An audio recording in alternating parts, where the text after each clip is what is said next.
আসসালামু আলাইকুম। সম্মানিত দেশবাসী, আনসার বিডিবিকে চিরতরে এই বাহিনীটা নিষ্পত্তি করার জন্য, তাদেরকে চাকরি থেকে অব্যাহতি দেওয়ার জন্য আকুল আবেদন জানাচ্ছি অন্তর্বর্তীকালীন সরকারের প্রতি।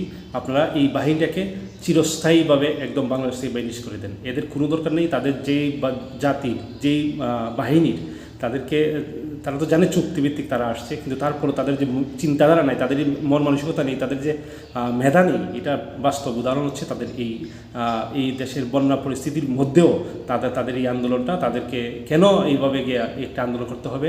তাদের তো যুক্তিসঙ্গত যদি হতো, তারা টেকনিক্যালি বা দরখাস্ত দিতে পারতো বা একটা আবেদন করতে পারতো যে আমাদেরকে এই দাবিগুলো পূরণ করা হোক।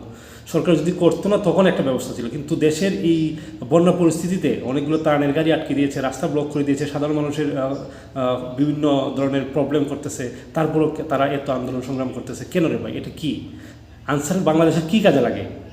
তাদের যদি বরিশালে যে একটা ইউনোর উপর হামলা হয়েছিল, তারপর থেকে প্রতিটি ইউনো অফিসে একটি করে ক্যাম্প করা হয়। তাছাড়া বাংলাদেশের কী কাজে লাগে?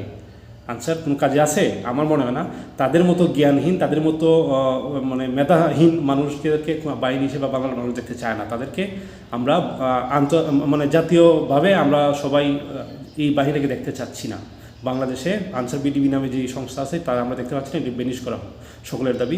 এবং তাদের উপর ভর করে কিন্তু আজকে রিস্কালও একটা আন্দোলন শুরু করেছে। দেশটা কি হয়েছে?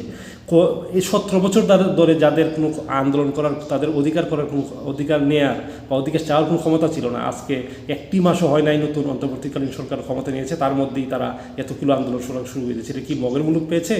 এটা কি বস্তা ভরে মানুষ রেখে দিয়েছে এখানে, শুধু এখান থেকে নিবিয়ার খাবে?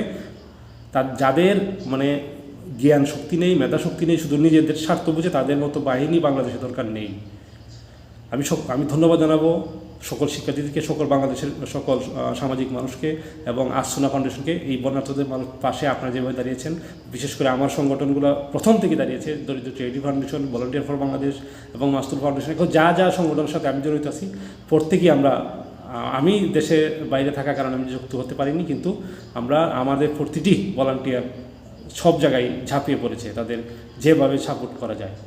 আমি ধন্যবাদ জানাই দেশের সকলকে, বিশেষ করে আসনা ফাউন্ডেশনকে। আপনারা যেভাবে দাঁড়িয়েছেন সেটি সত্যি সেলুট আপনাদেরকে।